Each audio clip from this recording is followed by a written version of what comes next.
யாழினி பண்ணிக்கிட்டு இருக்கிறது மிகப்பெரிய முட்டாள்தனம்னு அவங்களுக்கு சுத்தமா புரிய மாட்டாங்குது. அதுலயும் இனியாவை குறை சொல்லவும் ஆரம்பிச்சுட்டாங்க. போயும் இனியாவை பத்தி விஷவள்ளிக்கிட்டேயே குறை சொல்லிக்கிட்டு இருக்கிறது பாக்குறதுக்கும் கேட்கறதுக்கும் கடுமையான எரிச்சலை ஏற்படுத்துது. விஷவள்ளியோட காயத்தை மருந்து போடும் போது அவங்க பேசின பேச்சு இருக்கே, இனியாவோ இல்ல கௌரி அம்மாவோ யாழினி பேசுறத கேட்டிருந்தாங்கன்னா ரொம்பவே மனசு நொந்து போயிருந்திருப்பாங்க. ஆனா விஷவள்ளிக்கு உள்ள குழுகுலுன்னு இருக்கு. எப்படா இவங்க எல்லாத்தையும் தனித்தனியா பிச்சு எரியலாம் அப்படின்னு காத்துக்கிட்டு இருக்கா. அதுக்கேத்த மாதிரியே இப்ப யாழினோட புத்தி கொஞ்சம் கொஞ்சமா மாற ஆரம்பிச்சிருச்சு. அதிகமா அக்கறை எடுத்துக்கிட்டா அக்கறை காட்டுறவங்கள முட்டாளம் தான் நினைக்க தோணும். இது சராசரி மனுஷனுக்கே உண்டான கேவலமான புத்தி. யாழினி அப்படிதான் ரொம்ப சராசரி ஒரு பொண்ணா நடந்துக்க ஆரம்பிச்சுட்டாங்க. தன்னை இனியா அம்மா மாதிரி பாத்துக்கிறா அப்படின்னு சொன்ன வாயங்க இனியா என் மேல அதிகமான அக்கறை வச்சிருக்கா, ஆனா எனக்கு முடிவெடுக்க தெரியாதுன்னு நினைக்கிறா, நான் ஒண்ணு சின்ன குழந்தை இல்லையே அப்படின்னு வருத்தப்படுறதுங்க. யாழினி தன்னுடைய புத்திய அவசியம் மாத்திக்கணும். அப்பதான் அவங்கள சூழ்ந்திருக்க ஆபத்துல இருந்து அவங்களால தப்பிக்க முடியும். இனியாவையும் கௌரி அம்மாவையும் குறை சொல்லிக்கிட்டு இருந்தாங்கன்னா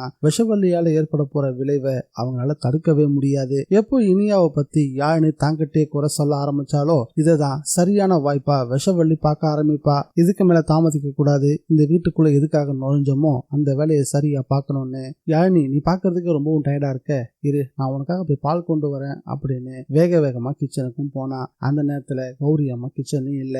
அவங்க ஏதோ பொருட்களை வாங்குறதுக்காக கடைக்கு போயிருந்தாங்க. இந்த வாய்ப்பு விஷவள்ளிக்கு ரொம்பவும் சாதகமா போச்சு. வேகமா கிச்சனுக்குள்ள வந்தவ பாலை காய்ச்சினா. ஏற்கனவே ரெடிமேடா கொண்டு வந்திருந்த ஏதோ ஒரு பொடிய அதுல கலக்கினா. அந்த பாலை ரொம்பவும் அக்கறையா கொண்டு போய் யாழினிக்கு கொடுக்குற மாதிரி பவ்யமா போகவும் யாழினி எனக்கு வேண்டாம் அப்படின்னு மறுத்தாங்க. இல்ல ரொம்ப டயர்டா இருக்க, இது கொஞ்சம் குடிச்சுன்னா தெம்பா இருக்கும் அப்படின்னு சமாதானப்படுத்தி குடிக்க வைக்க முயற்சி பண்ணிட்டு இருந்தாங்க. நல்ல வேலையா அந்த நேரத்துல கௌரி அம்மா வீட்டுக்குள்ள நுழைஞ்சாங்க. விஷவள்ளி யாழினிக்கு எதையோ கொடுத்து குடிக்க வைக்கிறத பாத்துட்டாங்க. கௌரி அம்மா அவங்களுக்கு சட்டு நோக்கி வாரி போட்டுடுச்சு. ஏன்னா ஏற்கனவே யாழினியோட வயிற்றுல வளர கருவை அழிக்கிறதுக்கு தன்னால என்னெல்லாம் பண்ண முடியுமோ அதை தொடர்ந்து பண்ணிக்கிட்டே தான் இருக்கா. அப்படி ஏதாவது ஒண்ணு பண்ணி வச்சிருப்பாளோ அப்படின்னு பதட்டமா சத்தம் போட்டு யாழினியை கூப்பிட்டு குடிக்காத அப்படின்னு சொன்னவங்க வேகமா கிட்ட வந்து என்னது அப்படின்னு கேட்கவும், இல்ல நீ யாழினி ரொம்ப டயர்டா இருந்தா அதான் ஒரு கிளாஸ் பால் காய்ச்சிட்டு வந்தேன் அப்படின்னு சொல்லவும், எங்க கூட பாப்போம் அப்படின்னு தன்னோட கையில வாங்கிக்கிட்டாங்க.